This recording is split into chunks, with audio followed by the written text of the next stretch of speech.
What if I told you that the pain you carry today, the fear, the doubt, the loneliness you hide so well, didn't start in your adult life at all? What if the battles you fight now were planted in a moment you barely remember? Maybe you've wondered why you get anxious when someone raises their voice, why you shut down when things get hard, why love feels heavy, why trust feels dangerous, why you want to be strong, but something inside you keeps pulling you back into the same old patterns. Let me tell you this, right here, right now, you are not broken. You are responding to a wound you weren't old enough to understand. Think back, not to the memories you can describe, but to the emotions you still feel, the silence you carried, the rejection that stung deeper than words, the expectations you could never live up to, the love that felt conditional, the moments you learned to be quiet, small, careful. As children, we don't choose how to survive. We simply adapt. Some of us learn to stay invisible. Some learn to become perfect. Some learn to never ask for help. Some learn to stay strong, even when strength was actually fear-wearing armor. And today, years later, those adaptations still live inside you, not because you're weak, but because your younger self was doing everything possible to keep you safe. Maybe no one taught you how to express your emotions. Maybe you grew up feeling like a burden. Maybe conflict meant danger, not conversation. Maybe love meant pleasing everyone but yourself. So now, as an adult, you struggle with boundaries. You apologize for existing. You attach too quickly, or you push people away. You work hard, but nothing feels enough. You want connection, but you fear being hurt. You want peace, but your mind is always bracing for impact. And you wonder, why am I like this?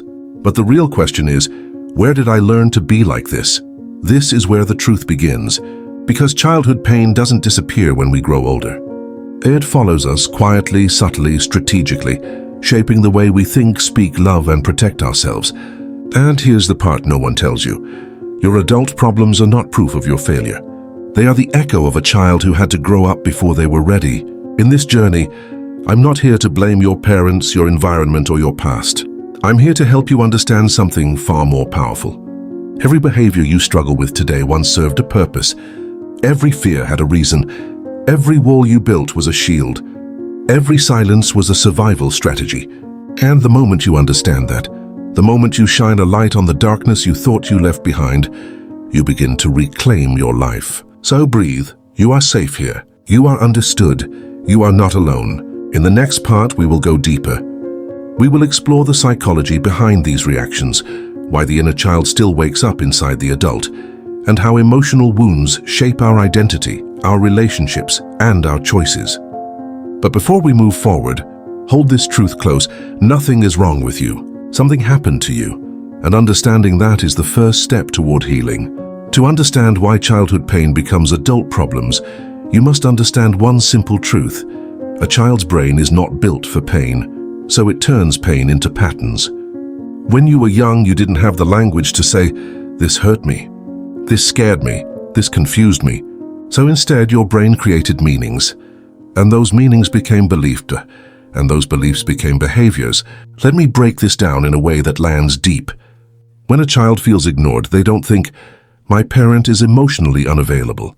They think, "I must not be important." When a child is criticized, they don't think, "My caregiver is overwhelmed." They think, "I'm not good enough." When a child grows up around tension or anger, they don't think, "This environment is unhealthy."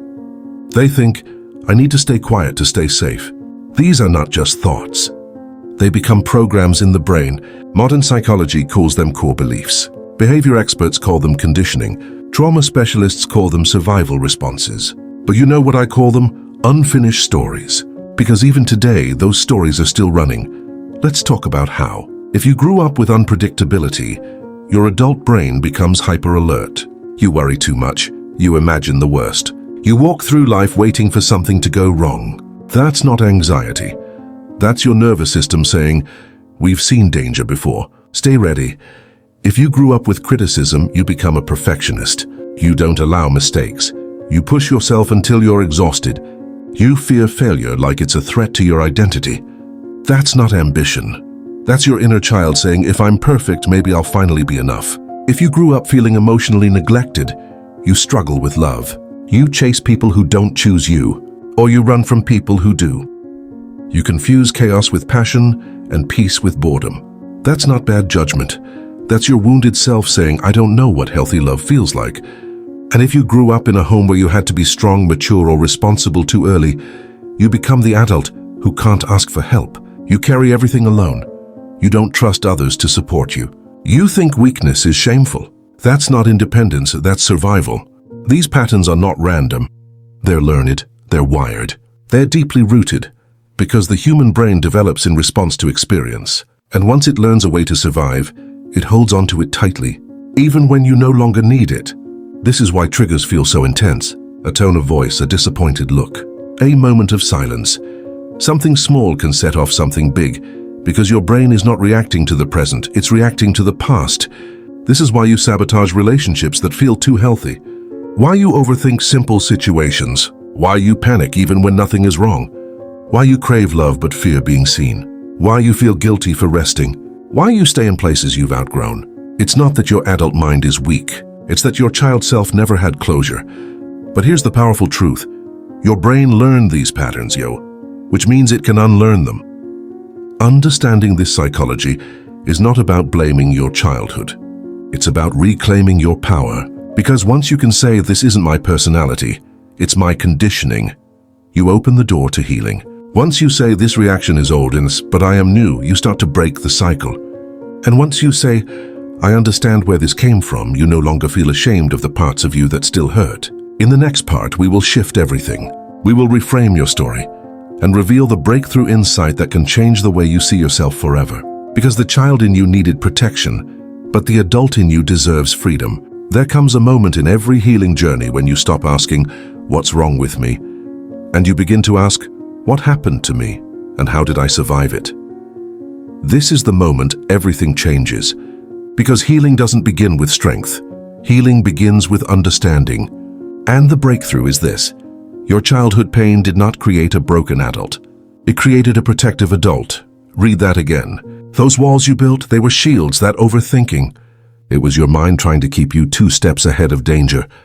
That fear of abandonment, it came from a time when losing connection felt life-threatening. That need to be perfect, it was the only way you knew to earn love.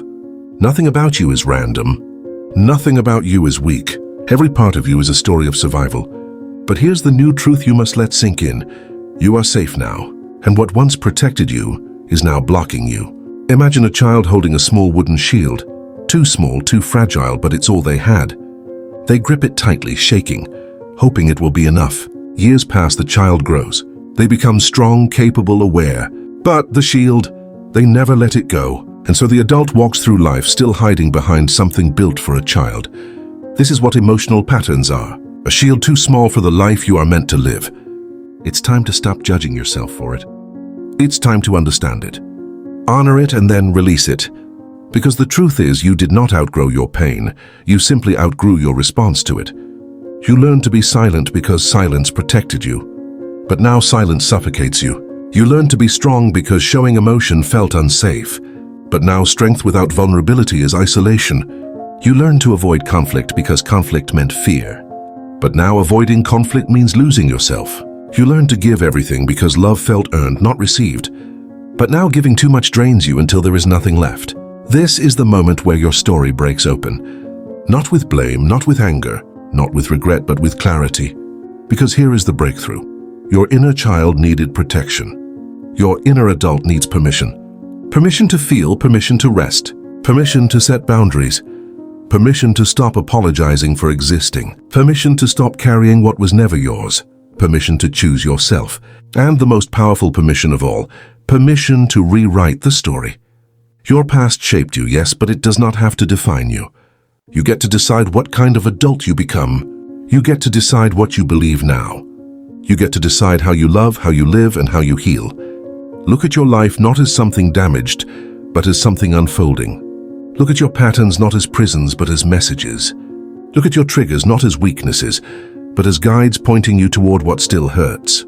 Every reaction has a root, and when you understand the root, you finally stop fighting the leaves. This is the shift that sets you free. You stop being controlled by your past and start learning from it. You realize that healing isn't becoming someone new. It's becoming who you were meant to be before the world taught you to be afraid.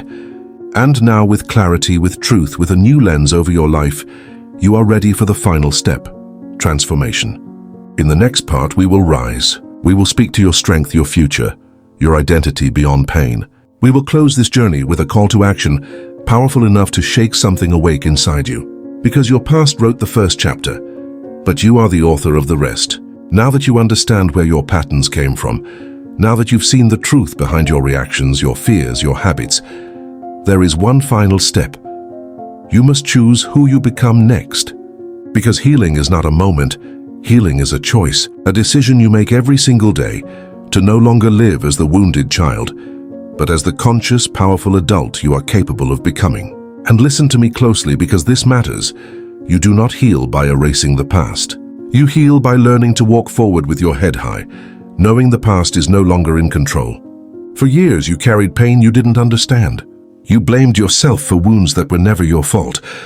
You built walls instead of bridges. You survived on fear instead of love. But today, you begin again. Today you choose to become someone who does not run from their emotions, but understands them. Someone who sets boundaries not out of anger, but out of self-respect. Someone who no longer apologizes for their needs. Someone who no longer hides behind strength, but stands in honesty. Because real strength is not pretending you're unhurt. Real strength is saying, I was wounded, but I am healing. You owe that to the child you once were. You owe that to the adult you are becoming. So let this be your call to action. Start speaking to yourself with the kindness you never received. Start showing up for yourself in ways no one showed up for you. Start giving yourself the love you once had to earn. When your mind says, don't trust, whisper back, I am safe now. When your heart says, I'm not enough, remind it, I am growing. When your past says, you'll always be this way, answer with, no, I get to change. Because change is not impossible. It is inevitable when you decide to break the cycle. You are not repeating the same patterns because you are weak. You are repeating them because they are familiar. But familiar does not mean right. Familiar does not mean safe. Familiar does not mean destiny. And now you know the truth. Now you see the roots. Now you hold the power. So take the first step, the smallest step, the step that says, I deserve more than survival. Maybe that step is saying no for the first time. Maybe it's letting yourself rest without guilt. Maybe it's opening up to someone you trust. Maybe it's forgiving yourself for not knowing better. Maybe it's choosing peace instead of chaos. Maybe it's choosing healing instead of fear. Whatever your step is, take it, and take it again tomorrow, and the next day, and the next, because healing doesn't happen in a single breakthrough. Healing happens in the small decisions you make every day to show up differently. And someday, not far from now, you will look at your life and realize something powerful. You are no longer the child trying to survive. You are the adult who chose to rise. So walk forward with courage. Carry your past with wisdom, not shame. Open your heart to the love you deserve. Protect the peace you fought for. Choose the future you want to live. And remember this as you go. Your childhood shaped you, but your choices define you. Your pain marked you, but your healing will transform you. You are not your wound. You are the one who grows beyond it. This is your moment. This is your story. This is your rise. Go become the person your younger self needed. Go become the person your future self will thank you for. Go become whole.